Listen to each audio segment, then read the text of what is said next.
ನಮಸ್ಕಾರ. ಮುಖ್ಯಾಂಶಗಳು. ಧಾರವಾಡ ಬಹುಮಹಡಿ ಕಟ್ಟಡ ಕುಸಿತ ದುರಂತ, 4ನೇ ದಿನದ ಕಾರ್ಯಾಚರಣೆ ವೇಳೆ ಓರ್ವನ ರಕ್ಷಣೆ.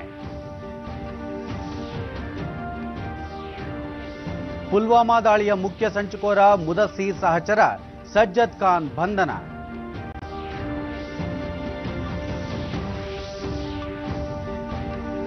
ಲೋಕಸಭಾ ಚುನಾವಣೆ, ವಿವಿಧ ರಾಜಕೀಯ ಪಕ್ಷಗಳಲ್ಲಿ ಬಿರುಸುಗೊಂಡ ಚಟುವಟಿಕೆ, ಮತದಾರರ ಜಾಗೃತಿಗೆ ಹಲವು ಕಾರ್ಯಕ್ರಮ. ಬೃಹತ್ ಆರ್ಥಿಕತೆಯ ದೇಶಗಳ ಪೈಕಿ ಭಾರತ ಅತಿ ವೇಗದಲ್ಲಿ ಅಭಿವೃದ್ಧಿಯಾಗುತ್ತಿರುವ ರಾಷ್ಟ್ರ, ಅಂತಾರಾಷ್ಟ್ರೀಯ ಹಣಕಾಸು ನಿಧಿ ವರದಿ. ವಾರ್ತೆಗಳ ವಿವರ.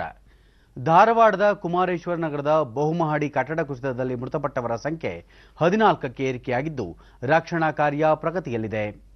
4 ದಿನಗಳ ನಿರಂತರ ಕಾರ್ಯಾಚರಣೆ ನಡುವೆ ಅವಶೇಷಗಳಡಿ ಸಿಲುಕಿದ್ದ ಓರ್ವ ವ್ಯಕ್ತಿಯನ್ನು ಇಂದು ಬೆಳಗ್ಗೆ ರಕ್ಷಣೆ ಮಾಡಲಾಗಿದ್ದು, ಜಿಲ್ಲಾಸ್ಪತ್ರೆಯಲ್ಲಿ ಚಿಕಿತ್ಸೆಗೆ ದಾಖಲಿಸಲಾಗಿದೆ. ಇದುವರೆಗೆ 60ಕ್ಕೂ ಹೆಚ್ಚು ಮಂದಿಯನ್ನು ರಕ್ಷಿಸಿ ಅವರನ್ನು ಆಸ್ಪತ್ರೆಗೆ ದಾಖಲು ಮಾಡಲಾಗಿದೆ. ಎನ್ಡಿಆರ್ಎಫ್, ಅಗ್ನಿಶಾಮಕ ಸಿಬ್ಬಂದಿ ಹಾಗೂ ಇತರೆ ರಕ್ಷಣಾ ಸಿಬ್ಬಂದಿ ಅವಶೇಷಗಳಡಿ ಸಿಲುಕಿರುವ ಇನ್ನೂ ಹಲವರ ರಕ್ಷಣೆಗೆ ಕಾರ್ಯಾಚರಣೆ ಮುಂದುವರೆಸಿದ್ದಾರೆ.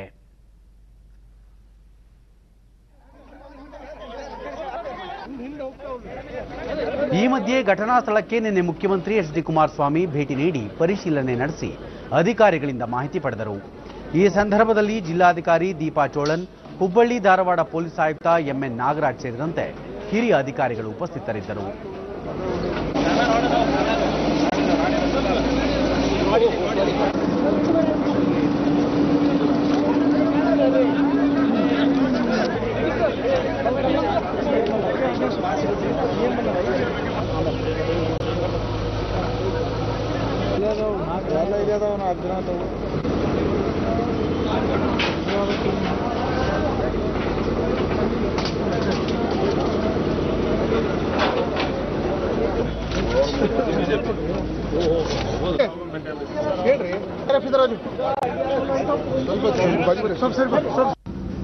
ಬಳಿಕ ಕುಮಾರಸ್ವಾಮಿ, ಘಟನೆ ಸಂಬಂಧ ಮ್ಯಾಜಿಸ್ಟ್ರೇಟ್ ತನಿಖೆಗೆ ಆದೇಶಿಸಲಾಗಿದೆ.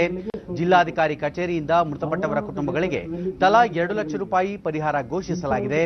ಸಂತ್ರಸ್ತರಿಗೆ ಸೂಕ್ತ ಪರಿಹಾರ ನೀಡುವ ಬಗ್ಗೆ ಮುಖ್ಯ ಕಾರ್ಯದರ್ಶಿಗಳು ನಿಯಮಾನುಸಾರ ಕ್ರಮ ಕೈಗೊಳ್ಳಲಿದ್ದಾರೆ. ರಾಜ್ಯದ ಯಾವ ಭಾಗಗಳಲ್ಲೂ ಇಂತಹ ಘಟನೆಗಳು ಮರುಕಳಿಸದಂತೆ ಎಚ್ಚರಿಕೆ ವಹಿಸುವ ಅಗತ್ಯವಿದೆ ಎಂದರು. ಮತ್ತು ನಿಧನರಾಗಿರ್ತಕ್ಕಂಥ ಕುಟುಂಬಗಳಿಗೆ ನಮ್ಮ ಒಂದು ಸರ್ಕಾರದ ನೀತಿ ನಿಯಮಗಳ ಅಡಿಯಲ್ಲಿ ಏನು ಸಹಾಯವನ್ನು ಮಾಡಲಿಕ್ಕೆ ಸಾಧ್ಯ, ಪರಿಹಾರವನ್ನು ಕೊಡಲಿ, ನಿಮ್ಮ ನೇತೃತ್ವದಲ್ಲಿ ತೀರ್ಮಾನ ಮಾಡಬಹುದು ಅಂತಕ್ಕಂಥ ಸಂಪೂರ್ಣವಾದಂಥ ಅಧಿಕಾರವನ್ನು ಮುಖ್ಯ ಕಾರ್ಯದರ್ಶಿಗಳಿಗೆ ನೀಡಿದ್ದೇವೆ. ಲೋಕಸಭಾ ಚುನಾವಣೆಗೆ ಕಾಂಗ್ರೆಸ್ ಜೆಡಿಎಸ್ ಪಕ್ಷಗಳು ಮೈತ್ರಿ ಮಾಡಿಕೊಂಡಿರುವುದರಿಂದ ಸಹಜವಾಗಿಯೇ ಕೆಲ ಕ್ಷೇತ್ರಗಳಲ್ಲಿ ಕಾಂಗ್ರೆಸ್ ಕಾರ್ಯಕರ್ತರಲ್ಲಿ ಅಸಮಾಧಾನ, ಭಿನ್ನಾಭಿಪ್ರಾಯವಿದೆ. ಅದನ್ನು ಶೀಘ್ರವೇ ಬಗೆಹರಿಸುವುದಾಗಿ ಜಲಸಂಪನ್ಮೂಲ ಸಚಿವ ಡಿಕೆ ಶಿವಕುಮಾರ್ ಬೆಂಗಳೂರಿನಲ್ಲಿ ಹೇಳಿದ್ದಾರೆ. ಮಂಡ್ಯ ಮತ್ತು ಹಾಸನ ಸೇರಿದಂತೆ ಇನ್ನಿತರ ಲೋಕಸಭಾ ಕ್ಷೇತ್ರಗಳಲ್ಲಿ ಜೆಡಿಎಸ್ ಜೊತೆಗಿನ ಮೈತ್ರಿಗೆ ಕಾಂಗ್ರೆಸ್ ಕಾರ್ಯಕರ್ತರು ಅಸಮಾಧಾನಗೊಂಡಿರುವುದು ನಿಜ. ಅದು ತಾತ್ಕಾಲಿಕ, ಶೀಘ್ರವೇ ಅದು ಶಮನವಾಗಲಿದ್ದು ಪಕ್ಷದ ಕಾರ್ಯಕರ್ತರು ಮೈತ್ರಿ ಅಭ್ಯರ್ಥಿಯ ಪರ ಪ್ರಚಾರ ನಡೆಸಲಿದ್ದಾರೆ ಎಂದರು. ಪಕ್ಷದ ವರಿಷ್ಠರು ಯಾವ ಕ್ಷೇತ್ರಗಳಲ್ಲಿ ಪ್ರಚಾರ ಮಾಡುವಂತೆ ಸೂಚಿಸುತ್ತಾರೋ ಆ ಕ್ಷೇತ್ರಗಳಲ್ಲಿ ಪ್ರಚಾರ ಮಾಡಲಾಗುವುದು ಎಂದು ಹೇಳಿದ ಅವರು, ಚುನಾವಣೆಯಲ್ಲಿ ಸ್ಪರ್ಧೆ ಮಾಡಲು ಎಲ್ಲರೂ ಸರ್ವ ಸ್ವತಂತ್ರರು ಎಂದು ಹೇಳಿದರು. ಜವಾಬ್ದಾರಿ ನಾನು ತಗೊಳ್ಳೋದಕ್ಕೆ ಬದ್ಧನಾಗಿದ್ದೇನೆ.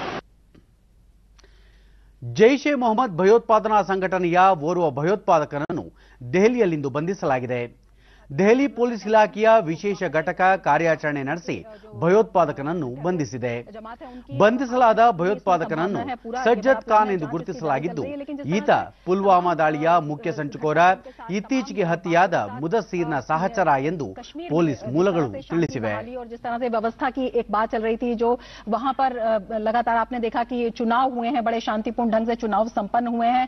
एक जो व्यवस्था वहां पर पटरी पर आ रही थी, उसको देखते हुए आतंकी ग्रुपों में और जब पाकिस्तान की बात करते हैं तो एक हताशा दिखाई देती है.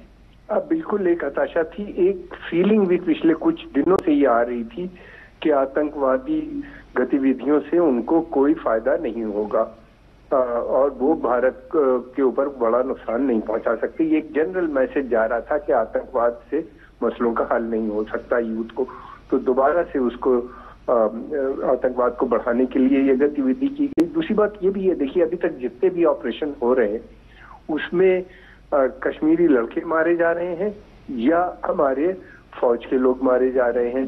पाकिस्तान की सेना का तो कुछ। ಲೋಕಸಭಾ ಚುನಾವಣೆಗೆ ಬಿಜೆಪಿ 184 ಅಭ್ಯರ್ಥಿಗಳ ತನ್ನ ಮೊದಲ ಪಟ್ಟಿಯನ್ನು ದೆಹಲಿಯಲ್ಲಿ ನಿನ್ನೆ ಬಿಡುಗಡೆ ಮಾಡಿದೆ. ಉತ್ತರ ಪ್ರದೇಶದ ವಾರಾಣಸಿಯಿಂದ ಪ್ರಧಾನಿ ನರೇಂದ್ರ ಮೋದಿ, ಗುಜರಾತ್ನ ಗಾಂಧಿನಗರದಿಂದ ಪಕ್ಷದ ಅಧ್ಯಕ್ಷ ಅಮಿತ್ ಶಾ, ಉತ್ತರ ಪ್ರದೇಶದ ಲಕ್ನೌದಿಂದ ಗೃಹ ಸಚಿವ ರಾಜನಾಥ್ ಸಿಂಗ್, ಮಹಾರಾಷ್ಟ್ರದ ನಾಗ್ಪುರದಿಂದ ನಿತಿನ್ ಗಡ್ಕರಿ ಸೇರಿದಂತೆ ಮೊದಲ ಪಟ್ಟಿಯಲ್ಲಿ 184 ಅಭ್ಯರ್ಥಿಗಳ ಹೆಸರು ಪ್ರಕಟಿಸಲಾಗಿದೆ. ಕರ್ನಾಟಕದಿಂದ ಬೆಂಗಳೂರು ಉತ್ತರ ಡಿವಿ ಸದಾನಂದಗೌಡ, ವಿಜಯಪುರ ರಮೇಶ್ ಜಿಗಜಿಣಗಿ, ಉತ್ತರ ಕನ್ನಡ ಅನಂತಕುಮಾರ್ ಹೆಗಡೆ, ಉಡುಪಿ ಚಿಕ್ಕಮಗಳೂರು ಶೋಭಾ ಕರಂದ್ಲಾಜೆ ಸೇರಿದಂತೆ 21 ಮಂದಿ ಅಭ್ಯರ್ಥಿಗಳ ಹೆಸರನ್ನು ಮೊದಲ ಪಟ್ಟಿಯಲ್ಲಿ ಬಿಡುಗಡೆ ಮಾಡಿದ್ದು ಬಹುತೇಕ ಸಂಸದರಿಗೆ ಅವಕಾಶ ಮಾಡಿಕೊಡಲಾಗಿದೆ. ಕಾಂಗ್ರೆಸ್ನಿಂದ ಇತ್ತೀಚೆಗೆ ಬಿಜೆಪಿಗೆ ಸೇರ್ಪಡೆಯಾದ ಎ ಮಂಜು ಅವರಿಗೆ ಹಾಸನ, ಡಾಕ್ಟರ್ ಉಮೇಶ್ ಜಾಧವ್ ಅವರಿಗೆ ಕಲಬುರಗಿ ಕ್ಷೇತ್ರದಿಂದ ಟಿಕೆಟ್ ನೀಡಲಾಗಿದೆ.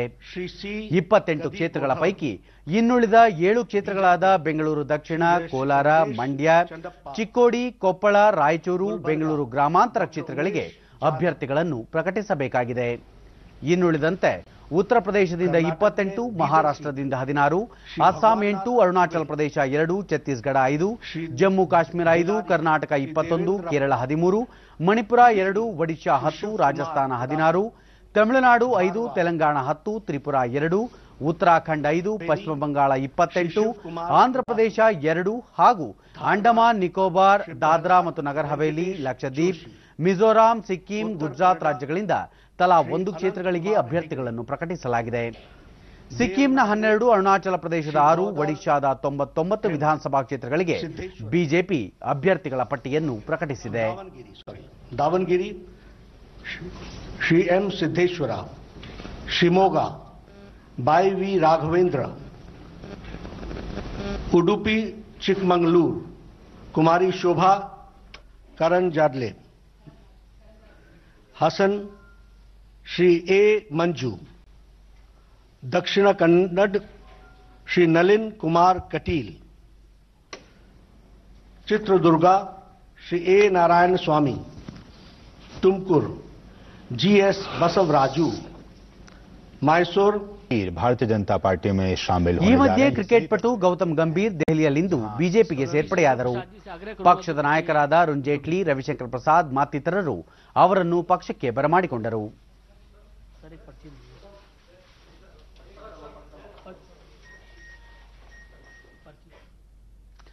ಆಂಧ್ರಪ್ರದೇಶದ 45 ವಿಧಾನಸಭಾ ಕ್ಷೇತ್ರಗಳಿಗೆ ಹಾಗೂ 3 ಲೋಕಸಭಾ ಕ್ಷೇತ್ರಗಳಿಗೆ ಕಾಂಗ್ರೆಸ್ ತನ್ನ ಅಭ್ಯರ್ಥಿಗಳ ಪಟ್ಟಿಯನ್ನು ನಿನ್ನೆ ಬಿಡುಗಡೆ ಮಾಡಿದೆ. ಕಾಂಗ್ರೆಸ್ ಕೇಂದ್ರೀಯ ಚುನಾವಣಾ ಸಮಿತಿ ಈ ಪಟ್ಟಿಯನ್ನು ಬಿಡುಗಡೆ ಮಾಡಿದ್ದು, ಸಮಿತಿಯ ಪ್ರಧಾನ ಕಾರ್ಯದರ್ಶಿ ಮುಕುಲ್ ವಾಸ್ನಿಕ್ ಪಟ್ಟಿಯನ್ನು ಘೋಷಿಸಿದ್ದಾರೆ. Lakshmi Narasimha Yadav from Nandyal Lok Sabha constituencies. Polling in the state will be held in the first phase on April 11. ಬಯಲು ಸೀಮೆಯ ಮಡಿಲಲ್ಲಿರುವ ಕೋಲಾರ ಹಾಗೂ ತುಮಕೂರು ಲೋಕಸಭಾ ಕ್ಷೇತ್ರಗಳು ಐತಿಹಾಸಿಕವಾಗಿ, ಶೈಕ್ಷಣಿಕವಾಗಿ ತಮ್ಮದೇ ಆದ ಕೊಡುಗೆ ನೀಡಿವೆ. ಕೃಷಿ, ಹೈನುಗಾರಿಕೆ ವಲಯಗಳಿಗೆ ವಿಶೇಷ ಕೊಡುಗೆ ನೀಡುತ್ತಿರುವ ಈ ಎರಡೂ ಕ್ಷೇತ್ರಗಳ ಒಂದು ಪಕ್ಷಿನೋಟ.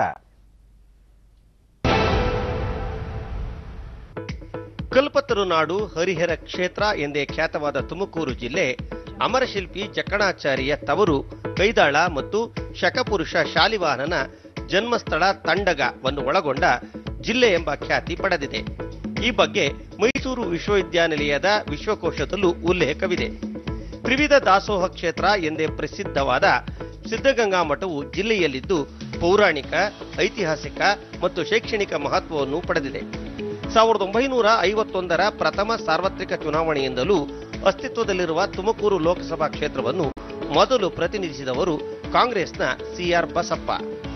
ಪುನರ್ ವಿಂಗಡಣೆಯ ಬಳಿಕ ತುಮಕೂರು ಲೋಕಸಭಾ ಕ್ಷೇತ್ರ ವ್ಯಾಪ್ತಿಗೆ ಗುಬ್ಬಿ, ತುರುವೇಕೆರೆ, ತಿಪಟೂರು, ಚಿಕ್ಕನಾಯಕನಹಳ್ಳಿ, ಮಧುಗಿರಿ, ಕೊರಟಗೆರೆ, ತುಮಕೂರು ನಗರ ಮತ್ತು ತುಮಕೂರು ಗ್ರಾಮಾಂತರ ವಿಧಾನಸಭಾ ಕ್ಷೇತ್ರಗಳು ಸೇರಿವೆ.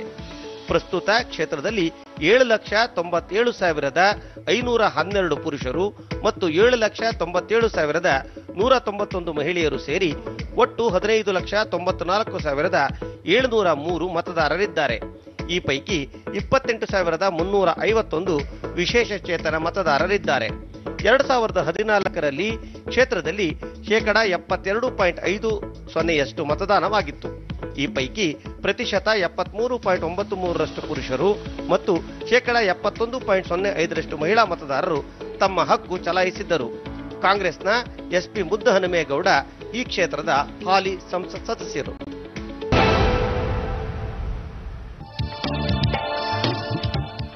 ಚಿನ್ನದ ನಾಡು, ಮಾವಿನ ಬೀಡು ಎಂದೇ ಖ್ಯಾತವಾದ ಗಡಿ ಜಿಲ್ಲೆ ಕೋಲಾರ ಪರಿಶಿಷ್ಟ ಜಾತಿಗೆ ಮೀಸಲಾದ ಲೋಕಸಭಾ ಕ್ಷೇತ್ರ. ಹೈನುಗಾರಿಕೆ, ತೋಟಗಾರಿಕೆ ಮತ್ತು ರೇಷ್ಮೆ ಕೃಷಿ ಇಲ್ಲಿಯ ಪ್ರಮುಖ ಕಸುಬು. ಕೋಲಾರ ಚಿನ್ನದ ಗಣಿ ಈಗ ಸ್ತಬ್ಧವಾಗಿದ್ದರೂ ಚಿನ್ನದ ನಾಡು ಎಂಬ ಖ್ಯಾತಿ ಮಾತ್ರ ಮರೆಯಾಗಿಲ್ಲ. ಸಾರ್ವಜನಿಕ ವಲಯದ ಉದ್ದಿಮೆ ಭಾರತ್ ಅರ್ತ್ ಮೂವರ್ಸ್ ಲಿಮಿಟೆಡ್ ಸಾಕಷ್ಟು ಜನರಿಗೆ ಉದ್ಯೋಗ ನೀಡಿದೆ. ಸ್ವಾತಂತ್ರ್ಯ ಹೋರಾಟಕ್ಕೆ ಕೋಲಾರ ಜಿಲ್ಲೆಯ ಕೊಡುಗೆ ಅಪಾರ. ಮಹಾತ್ಮ ಗಾಂಧಿ ಅವರು ಹಲವು ಬಾರಿ ಅವಿಭಜಿತ ಕೋಲಾರ ಜಿಲ್ಲೆಗೆ ಭೇಟಿ ನೀಡಿದ್ದರೆಂದು ಇತಿಹಾಸ ಸಾರುತ್ತದೆ. ಕರ್ನಾಟಕದ ಮೊದಲ ಮುಖ್ಯಮಂತ್ರಿ ಕ್ಯಾಸಂಬಳ್ಳಿ ಚಂಗಲರಾಯರೆಡ್ಡಿ ಅಂದರೆ ಕೆಸಿ ರೆಡ್ಡಿ ಅವರು ಕೋಲಾರ ಜಿಲ್ಲೆಯವರು. 1951ರ ಪ್ರಥಮ ಸಾರ್ವತ್ರಿಕ ಚುನಾವಣೆಯಲ್ಲಿ ಮೈಸೂರು ರಾಜ್ಯದಲ್ಲಿದ್ದ 9 ಲೋಕಸಭಾ ಕ್ಷೇತ್ರಗಳ ಪೈಕಿ ಒಂದಾಗಿದ್ದ ಕೋಲಾರ ಆಗ ದ್ವಿಸದಸ್ಯ ಕ್ಷೇತ್ರವಾಗಿತ್ತು. ಕಾಂಗ್ರೆಸ್ ಪಕ್ಷದ ಎಂವಿ ಕೃಷ್ಣಪ್ಪ ಮತ್ತು ದೊಡ್ಡ ತಿಮ್ಮಯ್ಯ ಈ ಕ್ಷೇತ್ರವನ್ನು ಪ್ರಥಮ ಲೋಕಸಭೆಯಲ್ಲಿ ಪ್ರತಿನಿಧಿಸಿದ್ದರು. ಕ್ಷೇತ್ರ ಪುನರ್ವಿಂಗಡಣೆಯ ಬಳಿಕ ಮಾಲೂರು, ಕೋಲಾರ, ಬಂಗಾರಪೇಟೆ, ಕೆಜಿಎಫ್, ಮುಳಬಾಗಿಲು, ಶ್ರೀನಿವಾಸಪುರ, ಚಿಂತಾಮಣಿ ಮತ್ತು ಶಿಡ್ಲಘಟ್ಟ ವಿಧಾನಸಭಾ ಕ್ಷೇತ್ರಗಳು ಕೋಲಾರ ಲೋಕಸಭಾ ಕ್ಷೇತ್ರ ವ್ಯಾಪ್ತಿಗೆ ಸೇರಿವೆ. ಪ್ರಸ್ತುತ ಕ್ಷೇತ್ರದಲ್ಲಿ 8,09,331 ಪುರುಷರು ಮತ್ತು 8,02,896 ಮಹಿಳೆಯರು ಸೇರಿ ಒಟ್ಟು 16,12,227 ಮತದಾರರಿದ್ದಾರೆ. ಕ್ಷೇತ್ರದಲ್ಲಿ 2,100 ಮತಗಟ್ಟೆಗಳಿವೆ. 2014ರ ಚುನಾವಣೆಯಲ್ಲಿ ಕ್ಷೇತ್ರದಲ್ಲಿ 75.50% ಮತದಾನವಾಗಿತ್ತು. ಈ ಪೈಕಿ ಪ್ರತಿಶತ 77.17% ಪುರುಷರು ಮತ್ತು 73.80% ಮಹಿಳಾ ಮತದಾರರು ತಮ್ಮ ಹಕ್ಕು ಚಲಾಯಿಸಿದ್ದರು.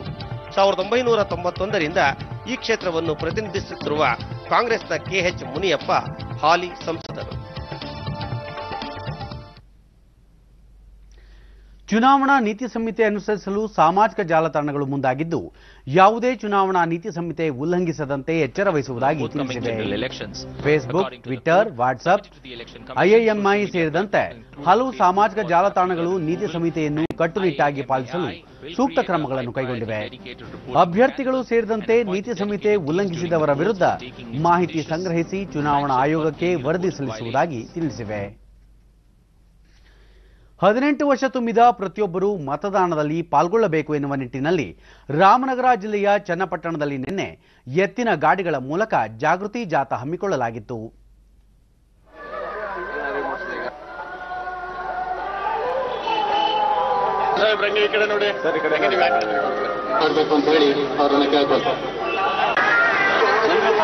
ವಿವಿಧ ಹಳ್ಳಿಗಳಿಂದ ಆಗಮಿಸಿದ್ದ ರೈತರು ಚನ್ನಪಟ್ಟಣ ನಗರದಲ್ಲಿ ಎತ್ತಿನ ಗಾಡಿಗಳಲ್ಲಿ ಜಾಥಾ ನಡೆಸಿದರು. ಮತದಾನ ಘೋಷವಾಕ್ಯಗಳ ಜೈಕಾರದ ಮೂಲಕ ಮತದಾರರಲ್ಲಿ ಜಾಗೃತಿ ಮೂಡಿಸುವ ಪ್ರಯತ್ನ ಮಾಡಿದರು. ಜಿಲ್ಲಾ ಸ್ವೀಪ್ ಸಮಿತಿಯ ನೋಡಲ್ ಅಧಿಕಾರಿಯೂ ಆಗಿರುವ ಮುಖ್ಯ ಕಾರ್ಯನಿರ್ವಹಣಾಧಿಕಾರಿ ಮುಲೈ ಮುಹಿಲನ್ ಚುನಾವಣೆಯಲ್ಲಿ ಪ್ರತಿಯೊಬ್ಬರೂ ತಪ್ಪದೇ ಮತ ಚಲಾಯಿಸಬೇಕು ಎನ್ನುವ ನಿಟ್ಟಿನಲ್ಲಿ ಎತ್ತಿನ ಗಾಡಿ ವಿಶೇಷ ಜಾಗೃತಿ ಜಾಥಾ ಹಮ್ಮಿಕೊಳ್ಳಲಾಗಿತ್ತು ಎಂದು ತಿಳಿಸಿದರು. ಸಾರ್ವಜನಿಕರು ನೀತಿ ಸಂಹಿತೆ ಉಲ್ಲಂಘಿಸಿದ ಪ್ರಕರಣಗಳ ಕುರಿತು ವಿಡಿಯೋ ಅಥವಾ ಫೋಟೋಗಳನ್ನು ಚುನಾವಣಾ ಆಯೋಗದ ಸಿ ವಿಜಿಲ್ ಆಪ್ ಮೂಲಕ ದೂರು ನೀಡಬಹುದು ಎಂದು ತಿಳಿಸಿದರು. ನೈತಿಕ ಚುನಾವಣೆಯನ್ನ ಉದ್ದೇಶಿಸಿ ಒಂದು ಜಾಥಾವನ್ನು ಹಮ್ಮಿಕೊಂಡಿದ್ದೀವಿ. ಯಾವುದೇ ಕಾರಣಕ್ಕೆ ಓಟು ನಮ್ಮ ಹಕ್ಕಾಗಿರುವುದರಿಂದ ಅದನ್ನು ಮಾರಾಟ ಮಾಡಲಿಕ್ಕೆ ಹೋಗಬಾರದು ಅನ್ನುವಂಥ ನಿಟ್ಟಿನಲ್ಲಿ ಈ ಒಂದು ಕಾರ್ಯಕ್ರಮ ಹಮ್ಮಿಕೊಂಡಿದ್ದೀವಿ. ಇದೇ ರೀತಿ ಹಲವಾರು ಕಾರ್ಯಕ್ರಮಗಳ ಮುಖಾಂತರ ಈಗಾಗಲೇ ಚುನಾವಣಾ ಆಯೋಗ ಚುನಾವಣಾ ಆ್ಯಪ್ ಮುಖಾಂತರ ಕೆಲವು ಫೆಸಿಲಿಟೀಸನ್ನು ಮಾಡಿದೆ. ಅದರ ಜೊತೆ ಸಿ ವಿಜಿಲ್ ಅನ್ನುವಂಥ ಆ್ಯಪನ್ನು ಕೂಡ ಲಾಂಚ್ ಮಾಡಿದ್ದಾರೆ. ಸಿ ವಿಜಿಲ್ ಮುಖಾಂತರ ನಿಮ್ಮಲ್ಲಿ ಏನಾದರೂ MCC ವೈಲೇಷನು ಯಾರಾದರೂ ಆಮಿಷಗಳು ತೋರಿಸೋದು ಕಂಡು ಬಂದಲ್ಲಿ ಅದನ್ನು ನೀವು ಫೋಟೋ ಮುಖಾಂತರ ವಿಡಿಯೋ ಮುಖಾಂತರ ಅದನ್ನು ಅಪ್ಲೋಡ್ ಮಾಡಲಿಕ್ಕೆ ಅವಕಾಶ ಇದೆ. ಅದು ಮಾತ್ರವಲ್ಲದೆ 1950ಗೆ ಕರೆ ಮಾಡಿ ನಿಮ್ಮ ಕಂಪ್ಲೇಂಟ್ಸನ್ನು ಕೂಡ ನಿಮ್ಮ ಡೌಟ್ಸನ್ನು ಕೂಡ ಅದರಲ್ಲಿ ಕೇಳಲಿಕ್ಕೆ ಅವಕಾಶ ಇದೆ. ಇದು ಚುನಾವಣಾ ಆಯೋಗ ಮಾಡಿಕೊಟ್ಟಿರುವುದನ್ನು ಜನರಿಗೆ ಮುಟ್ಟಿಸಬೇಕಾಗಿರೋ ನಿಟ್ಟಿನಲ್ಲಿ ಈ ರೀತಿಯ ಕಾರ್ಯಕ್ರಮಗಳು ಹಮ್ಮಿಕೊಳ್ಳಲಾಗ್ತಾ ಇದೆ. ಲೋಕಸಭಾ ಚುನಾವಣೆ ಹಿನ್ನೆಲೆಯಲ್ಲಿ ಮತದಾನದ ಬಗ್ಗೆ ಜಾಗೃತಿ ಮೂಡಿಸಲು ಜಿಲ್ಲಾಡಳಿತ ಹಾಗೂ ಚುನಾವಣಾ ಆಯೋಗ ಬೀದಿ ನಾಟಕದ ಮೂಲಕ ಮತದಾನದ ಅರಿವಿನ ಜಾಥಾ ಹಮ್ಮಿಕೊಂಡಿತ್ತು. ಮತದಾನದ ಬಗ್ಗೆ ಅರಿವು ಮೂಡಿಸುವ ಬೊಂಬೆಗಳ ಪ್ರದರ್ಶನ ನಡೆಯಿತು. ಜಿಲ್ಲಾಡಳಿತ ಹಾಗೂ ಚುನಾವಣಾ ಆಯೋಗದ ಹಿರಿಯ ಅಧಿಕಾರಿಗಳು ಪಾಲ್ಗೊಂಡಿದ್ದರು.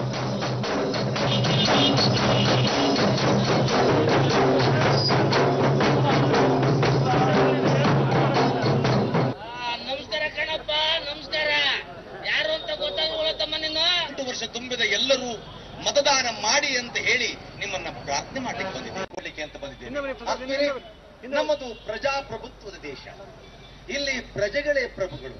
ಪ್ರೇಕ್ಷಕ ಮಹಾಶಯರೇ, ಈ ದಿನ ನಾವು ಹಂಚಿಕೊಳ್ತಾ ಇದ್ದೇವೆ. ಈ ಕಾರ್ಯಕ್ರಮದ ಉದ್ದೇಶವಿಷ್ಟೇ. ನಿಮಗೆಲ್ಲ ಗೊತ್ತಿರೋ ಹಾಗೆ ನಮ್ಮ ಭಾರತ ಪ್ರಜಾಪ್ರಭುತ್ವವಾದ ದೇಶ. ಇಲ್ಲಿ ಪ್ರಜೆಗಳೇ ಪ್ರಭುಗಳು. ಪ್ರತಿಯೊಬ್ಬರು. ಆದರೆ ಪ್ರಸ್ತುತ ದಿನಗಳಲ್ಲಿ ಚುನಾವಣೆ ಎಂಬುದು ಒಂದು ರೀತಿಯ ವ್ಯಾಪಾರವಾಗಿ ಪರಿಣಮಿಸ್ತಾ ಇದೆ. ಹಣವಿರುವ ಯಾವುದೇ ವ್ಯಕ್ತಿಯು ಜನರಿಗೆ ಆಸೆ ಆಮಿಷಗಳನ್ನು ತೋರಿಸಿ ಅವರ ಬಂಡ್ರಕ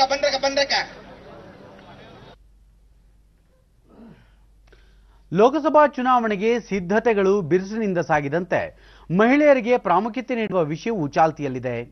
ಲೋಕಸಭೆ ಮತ್ತು ವಿಧಾನಸಭೆಯಲ್ಲಿ ಮಹಿಳೆಯರು ಹೆಚ್ಚಿನ ಪಾತ್ರ ವಹಿಸುವಂತೆ 33% ಮೀಸಲಾತಿ ಬಗ್ಗೆಯೂ ಚಿಂತನೆ ನಡೆದಿದೆ. ಪ್ರಜಾಪ್ರಭುತ್ವದ ಉತ್ತಮ ಬೆಳವಣಿಗೆಗೆ ಮಹಿಳೆಯರ ಪಾತ್ರ ಅತ್ಯಗತ್ಯ. ಈ ಕುರಿತು ಒಂದು ವರದಿ. ಲೋಕಸಭಾ ಚುನಾವಣೆಗೆ ಅಖಾಡ ಸಜ್ಜಾಗುತ್ತಿರುವಂತೆಯೇ ಮಹಿಳೆಯರಿಗೆ ಪ್ರಾತಿನಿಧ್ಯ ನೀಡುವ ವಿಚಾರವೂ ಮುನ್ನೆಲೆಗೆ ಬಂದಿದೆ. ವಿಧಾನಸಭೆ ಮತ್ತು ಲೋಕಸಭೆಯಲ್ಲಿ ಮಹಿಳೆಯರಿಗೆ 33% ಮೀಸಲು ಕಲ್ಪಿಸಬೇಕು ಎಂಬುದು ಬಹುದಿನಗಳ ಬೇಡಿಕೆಯಾಗಿದೆ. 1951ರಲ್ಲಿ ನಡೆದ ಪ್ರಥಮ ಲೋಕಸಭಾ ಚುನಾವಣೆಯಲ್ಲೇ 24 ಮಹಿಳೆಯರು ಸಂಸದರಾಗಿ ಆಯ್ಕೆಯಾಗಿದ್ದರು ಎಂಬುದು ವಿಶೇಷ. ಆದರೆ ನಂತರ ನಡೆದ ಚುನಾವಣೆಗಳಲ್ಲಿ ಮಹಿಳಾ ಪ್ರತಿನಿಧಿಗಳ ಸಂಖ್ಯೆ ಗಣನೀಯವಾಗಿ ಹೆಚ್ಚಳ ಆಗಲಿಲ್ಲ.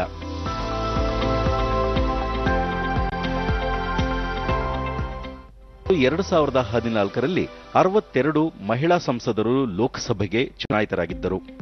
2014ರ ಲೋಕಸಭಾ ಚುನಾವಣೆಯಲ್ಲಿ ಕರ್ನಾಟಕದ 28 ಕ್ಷೇತ್ರಗಳ ಪೈಕಿ 14ರಲ್ಲಿ 21 ಮಹಿಳಾ ಅಭ್ಯರ್ಥಿಗಳು ಕಣಕ್ಕೆ ಇಳಿದಿದ್ದರಾದರೂ ಗೆಲುವು ಸಾಧಿಸಿದ್ದು ಮಾತ್ರ ಬಿಜೆಪಿಯ ಶೋಭಾ ಕರಂದ್ಲಾಜೆ ಮಾತ್ರ. ಉಳಿದಂತೆ ಮಂಡ್ಯ ಲೋಕಸಭೆಗೆ ನಡೆದ ಉಪಚುನಾವಣೆಯಲ್ಲಿ ಗೆದ್ದು ಸಾರ್ವತ್ರಿಕ ಚುನಾವಣೆಯಲ್ಲಿ ಸ್ಪರ್ಧಿಸಿದ್ದ ಕಾಂಗ್ರೆಸ್ ಅಭ್ಯರ್ಥಿ ರಮ್ಯಾ ಮತ್ತು ಬೆಳಗಾವಿಯಿಂದ ಸ್ಪರ್ಧಿಸಿದ್ದ ಕಾಂಗ್ರೆಸ್ ಅಭ್ಯರ್ಥಿ ಲಕ್ಷ್ಮೀ ಹೆಬ್ಬಾಳ್ಕರ್ 2ನೇ ಸ್ಥಾನಕ್ಕೆ ತೃಪ್ತಿಪಟ್ಟರೆ, ಶಿವಮೊಗ್ಗದಿಂದ ಸ್ಪರ್ಧಿಸಿದ್ದ ಜೆಡಿಎಸ್ ಅಭ್ಯರ್ಥಿ ಗೀತಾ ಶಿವರಾಜ್ಕುಮಾರ್ 3ನೇ ಸ್ಥಾನಕ್ಕೆ ತೃಪ್ತಿಪಟ್ಟಿದ್ದರು. ಉಳಿದ ಎಲ್ಲ 17 ಮಹಿಳಾ ಅಭ್ಯರ್ಥಿಗಳು ಠೇವಣಿ ಕಳೆದುಕೊಂಡಿದ್ದರು. 1978ರಲ್ಲಿ ಮಾಜಿ ಪ್ರಧಾನಿ ಇಂದಿರಾ ಗಾಂಧಿ ಅವರು ಕರ್ನಾಟಕದ ಚಿಕ್ಕಮಗಳೂರು ಕ್ಷೇತ್ರಕ್ಕೆ ನಡೆದ ಉಪಚುನಾವಣೆಯಲ್ಲಿ ಸ್ಪರ್ಧಿಸಿ ಜನತಾ ಪಕ್ಷದ ಅಭ್ಯರ್ಥಿ ವೀರೇಂದ್ರ ಪಾಟೀಲ್ ವಿರುದ್ಧ ಜಯ ಸಾಧಿಸಿದ್ದರು. ಕರ್ನಾಟಕದ ಬಳ್ಳಾರಿಯಿಂದ 1999ರಲ್ಲಿ ಕಾಂಗ್ರೆಸ್ ಅಧ್ಯಕ್ಷೆ ಸೋನಿಯಾ ಗಾಂಧಿ ಅವರು ಕೂಡ ಸ್ಪರ್ಧಿಸಿ ಬಿಜೆಪಿಯ ಸುಷ್ಮಾ ಸ್ವರಾಜ್ ವಿರುದ್ಧ ಗೆಲುವು ಪಡೆದಿದ್ದರು.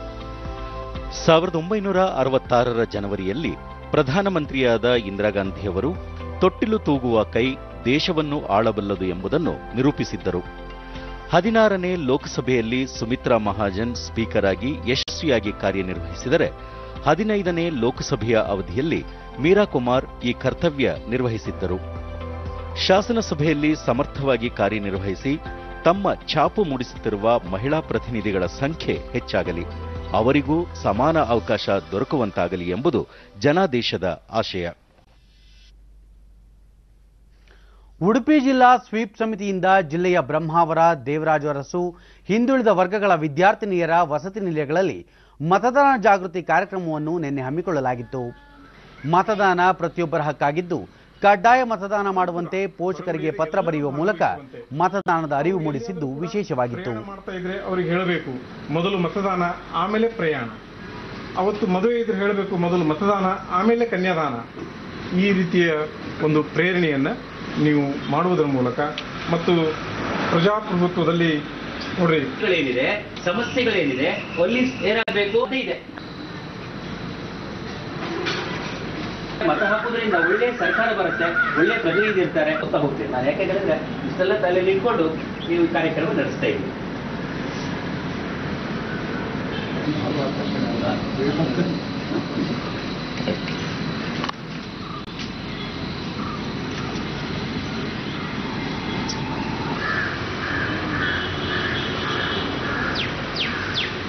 ಅಪೇಕ್ಷೆಗಳಿಲ್ಲ. ವಿದ್ಯಾರ್ಥಿನಿ ನಿಖಿತಾ, ವಿದ್ಯಾರ್ಥಿನಿಯರು ತಮ್ಮ ಪೋಷಕರಿಗೆ ಮತದಾನ ಕುರಿತು ಪತ್ರ ಬರೆದಿದ್ದು ಯಾವುದೇ ಅಪೇಕ್ಷೆ ಇಲ್ಲದೆ ನಿರ್ಭೀತಿಯಿಂದ ಮತದಾನ ಮಾಡಬೇಕು ಎಂದು ಪತ್ರದಲ್ಲಿ ಉಲ್ಲೇಖಿಸಿರುವುದಾಗಿ ತಿಳಿಸಿದರು.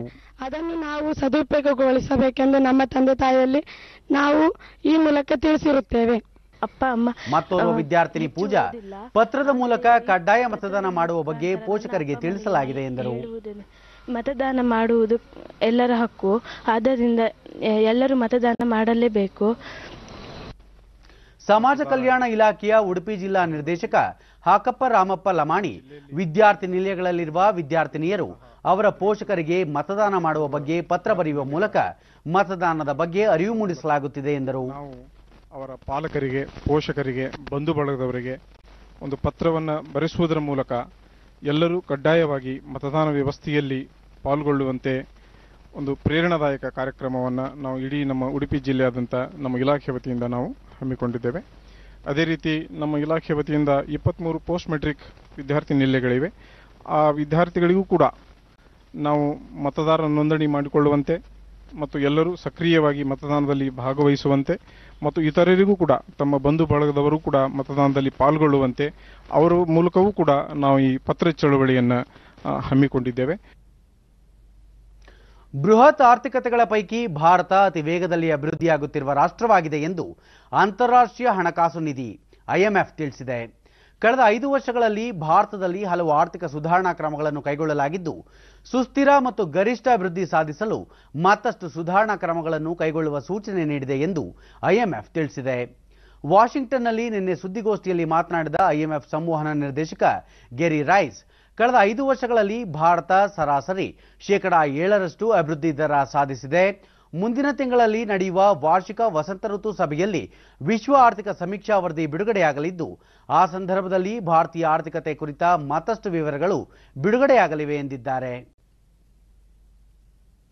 ಇಂದು ವಿಶ್ವ ಜಲ ದಿನ. ಪ್ರತಿ ವರ್ಷ ಮಾರ್ಚ್ 22ರಂದು ಜಲ ಸಂರಕ್ಷಣಾ ದಿನವನ್ನಾಗಿ ಆಚರಿಸಲಾಗುತ್ತಿದ್ದು, ಜಲ ಸಂರಕ್ಷಣೆ ಕುರಿತ ಜಾಗೃತಿ ಕಾರ್ಯಕ್ರಮಗಳು ಹಲವೆಡೆ ನಡೆಯುತ್ತಿವೆ.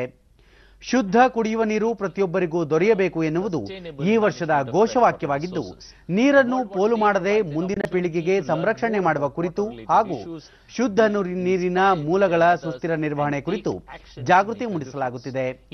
ಅಂತಾರಾಷ್ಟ್ರೀಯ ಜಲ ದಿನದ ಅಂಗವಾಗಿ ಜಮ್ಮು ಕಾಶ್ಮೀರದ ಲಡಾಖ್ನ ಲೇಹ್ನಲ್ಲಿ ಹಿಮಸ್ತೂಪ ನಿರ್ಮಾಣ ಮಾಡಿ ಜಲ ಸಂರಕ್ಷಣೆಗೆ ವಿಶೇಷ ಅಭಿಯಾನ ಕೈಗೊಳ್ಳಲಾಗಿದೆ. ಜಾಗತಿಕ ತಾಪಮಾನ ಏರಿಕೆಯಿಂದಾಗಿ ಕಳೆದ 4 ವರ್ಷಗಳಲ್ಲಿ ಲಡಾಖ್ ಸುತ್ತಮುತ್ತಲ ಭಾಗದಲ್ಲಿ ಹಿಮಪಾತ ಕಡಿಮೆಯಾಗಿತ್ತು. ಆದರೆ ಈ ಬಾರಿ ಹಿಮ ಉತ್ತಮ ಪ್ರಮಾಣದಲ್ಲಿ ಲಭ್ಯವಾಗುತ್ತಿರುವ ಹಿನ್ನೆಲೆಯಲ್ಲಿ ಹಿಮಸ್ತೂಪ ಸ್ಪರ್ಧೆಯನ್ನು ಈ ಭಾಗದ 12 ಗ್ರಾಮಗಳಲ್ಲಿ ಆಯೋಜಿಸಲಾಗಿತ್ತು. ಅತ್ಯುತ್ತಮ ಹಿಮಸ್ತೂಪ ನಿರ್ಮಿಸಿದ ಗ್ರಾಮಕ್ಕೆ ಇಂದು ಪ್ರಶಸ್ತಿ ಪ್ರದಾನ ಮಾಡಲಾಗುತ್ತದೆ. ಅಂಚೆ ಇಲಾಖೆ ವಿಶ್ವ ಜಲ ದಿನದ ಅಂಗವಾಗಿ ವಿಶೇಷ ಹಿಮಸ್ತೂಪ ಅಂಚೆ ಚೀಟಿ ಬಿಡುಗಡೆ ಮಾಡಿದೆ. ಉಪರಾಷ್ಟ್ರಪತಿ ಎಂ ವೆಂಕಯ್ಯ ನಾಯ್ಡು, ಜಲಸಂಪನ್ಮೂಲ ಸಂರಕ್ಷಣೆ ಮಾಡುವುದು ಪ್ರತಿಯೊಬ್ಬರ ಜವಾಬ್ದಾರಿ. ನೀರು ಪೋಲು ಮಾಡದೆ ಜಲಮಾಲಿನ್ಯ ತಡೆಗಟ್ಟಬೇಕು. ನದಿಗಳು ನಮ್ಮ ಜೀವನಾಧಾರವಾಗಿವೆ. ನದಿಗಳನ್ನು ಪುನರುಜ್ಜೀವನಗೊಳಿಸಿ ಮುಂದಿನ ಪೀಳಿಗೆಗೆ ನೀರನ್ನು ಉಳಿಸುವುದು ನಮ್ಮೆಲ್ಲರ ಆದ್ಯ ಕರ್ತವ್ಯವಾಗಬೇಕೆಂದು ತಮ್ಮ ಟ್ವೀಟ್ ಸಂದೇಶದಲ್ಲಿ ತಿಳಿಸಿದ್ದಾರೆ. ವಿಶ್ವ ಜಲ ದಿನದ ಅಂಗವಾಗಿ ಸಾಂಸ್ಕೃತಿಕ ನಗರಿ ಮೈಸೂರಿನಲ್ಲಿಂದು ಜಿಲ್ಲಾ ಪಂಚಾಯಿತಿ ವತಿಯಿಂದ ಜಾಗೃತಿ ಜಾಥಾ ಹಮ್ಮಿಕೊಳ್ಳಲಾಗಿತ್ತು. 2019ನೇ ವರ್ಷವನ್ನು ಸರ್ಕಾರ ಜಲವರ್ಷವೆಂದು ಘೋಷಿಸಿದ್ದು, ಅರಮನೆ ಮೈದಾನದಲ್ಲಿ ಏರ್ಪಡಿಸಿದ್ದ ಅಭಿಯಾನಕ್ಕೆ ಜಿಲ್ಲಾ ಪಂಚಾಯಿತಿ ಉಪಕಾರ್ಯದರ್ಶಿ ಶಿವಕುಮಾರ ಸ್ವಾಮಿ ಚಾಲನೆ ನೀಡಿದರು.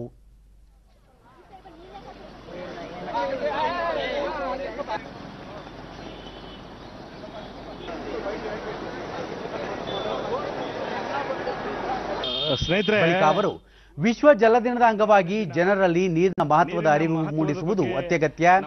ನೀರಿನ ಮಿತ ಬಳಕೆ ಜೊತೆಗೆ ಸಂರಕ್ಷಣೆ ಮಾಡಿ ನೀರಿನ ಮೂಲಗಳನ್ನು ಪುನಶ್ಚೇತನಗೊಳಿಸುವುದು ನಮ್ಮೆಲ್ಲರ ಆದ್ಯ ಕರ್ತವ್ಯವಾಗಬೇಕು ಎಂದರು. ಹೇಗೆ ಮಿತವಾಗಿ ಬಳಸಬೇಕು ಅನ್ನೋದ್ರ ಬಗ್ಗೆ, ಹೇಗೆ ನೀರನ್ನ ಸಮೀಕ್ಷೆ ಮಾಡೋದ್ರಿಂದ ಹಿಡಿದು ನೀರಿನ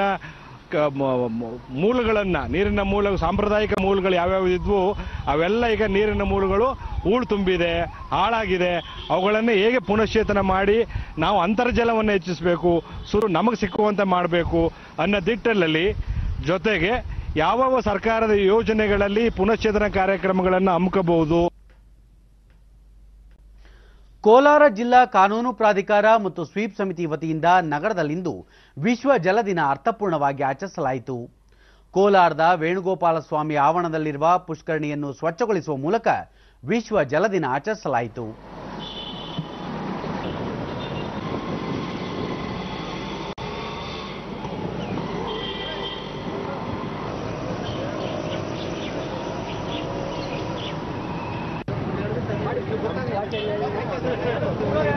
ಇದೇ ಸಂದರ್ಭದಲ್ಲಿ ಜಿಲ್ಲಾಧಿಕಾರಿ ಮಂಜುನಾಥ್ ಮತದಾನದ ಬಗ್ಗೆ ಜಾಗೃತಿ ಮೂಡಿಸುವ ಅಭಿಯಾನಕ್ಕೆ ಚಾಲನೆ ನೀಡಿ ನೈತಿಕ ಮತದಾನದ ಬಗ್ಗೆ ಸಾರ್ವಜನಿಕರಲ್ಲಿ ಪ್ರತಿಜ್ಞಾವಿಧಿ ಬೋಧಿಸಿದರು.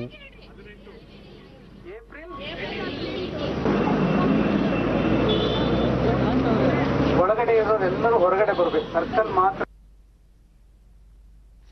ವಿಶ್ವ ಗುಬ್ಬಿ ದಿನವನ್ನು ರಾಯಚೂರಿನಲ್ಲಿ ವಿಭಿನ್ನವಾಗಿ ಆಚರಿಸಲಾಯಿತು. ಬೇಸಿಗೆ ಹಿನ್ನೆಲೆಯಲ್ಲಿ ಗುಬ್ಬಿಗಳಿಗೆ ಆಹಾರ ನೀರು ಪೂರೈಕೆ ಮಾಡುವ ಮೂಲಕ ಜನರಲ್ಲಿ ಜಾಗೃತಿ ಮೂಡಿಸುವ ಕೆಲಸ ಮಾಡಲಾಯಿತು.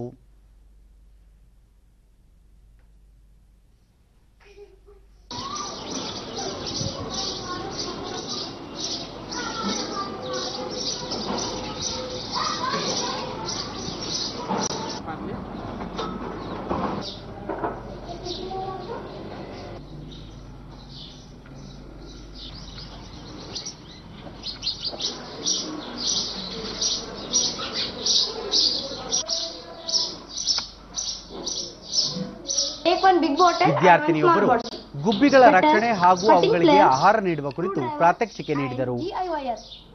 Cut the bottle.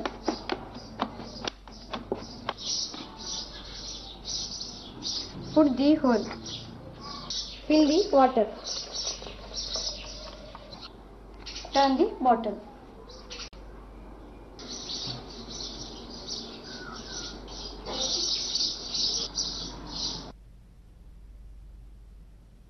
ನಾನು ಪ್ರತಿ ವರ್ಷ ಡಿಡಿ ನ್ಯೂಸ್ನೊಂದಿಗೆ ಸಲಾವುದ್ದೀನ್ ಗುಬ್ಬಿಗಳ ಸಂತತಿ ದಿನೇ ದಿನೇ ಕಡಿಮೆಯಾಗುತ್ತಿರುವ ಹಿನ್ನೆಲೆಯಲ್ಲಿ ಅವುಗಳ ರಕ್ಷಣೆಗೆ ಮುಂದಾಗಿದ್ದು ಉಚಿತವಾಗಿ ಅರವಟಿಕೆಗಳನ್ನು ವಿತರಿಸಲಾಗುತ್ತಿದೆ.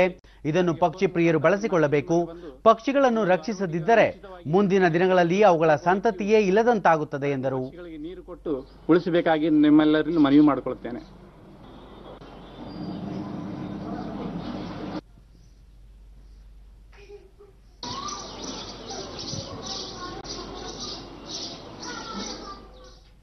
ಜಮ್ಮು ಕಾಶ್ಮೀರದಲ್ಲಿ ನಡೆದ 2 ಪ್ರತ್ಯೇಕ ಸೇನಾ ಕಾರ್ಯಾಚರಣೆಯಲ್ಲಿ 5 ಮಂದಿ ಭಯೋತ್ಪಾದಕರನ್ನು ಹತ್ಯೆ ಮಾಡಲಾಗಿದೆ.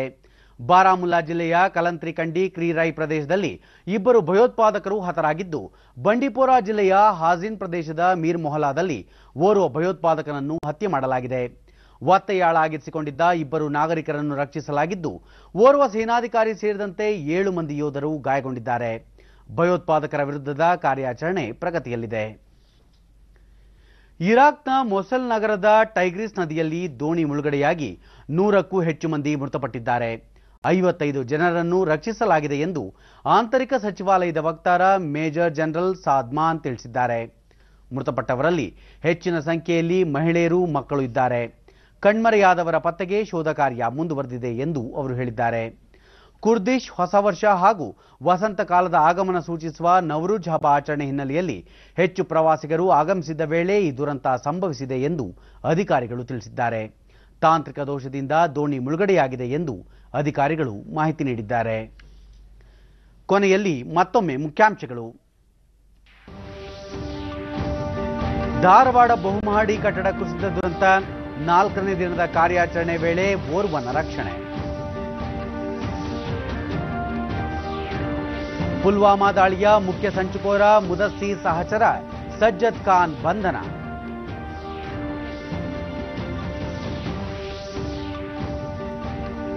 ಲೋಕಸಭಾ ಚುನಾವಣೆ, ವಿವಿಧ ರಾಜಕೀಯ ಪಕ್ಷಗಳಲ್ಲಿ ಬಿರುಸುಗೊಂಡ ಚಟುವಟಿಕೆ, ಮತದಾರರ ಜಾಗೃತಿಗೆ ಹಲವು ಕಾರ್ಯಕ್ರಮ.